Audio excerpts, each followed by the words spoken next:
ফটকে আর ভোম্বল দুজনেই দুটো অফিসে কাজ করে। রবিবার ছুটির দিন রকে বসে আড্ডা দিচ্ছে।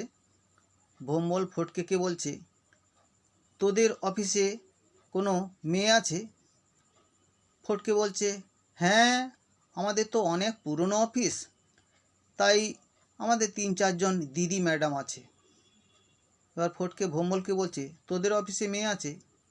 ভোম্বল বললে, ওরে বলিস না, একটা মিষ্টি দোকানে যত রকমের মিষ্টি আছে আমাদের অফিসে তত রকমের মিষ্টি মিষ্টি ম্যাডাম আছে, কিন্তু ওইখানে একটা অসুবিধা আছে। ফটকে বলল, কী অসুবিধা? ভোম্বল বলল, আমাদের চিরতা ম্যাডাম আছে। বলে, সেটা আবার কেমন?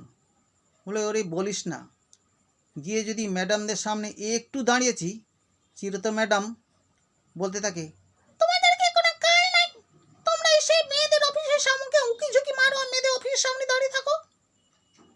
মিষ্টি মুখগুলো দেখলে কি হবে, সঙ্গে সঙ্গে জানিস তো চিরতার গাড়লে শরীরটা তিতাই হয়ে যায়। চুপচাপ পালিয়ে আসি।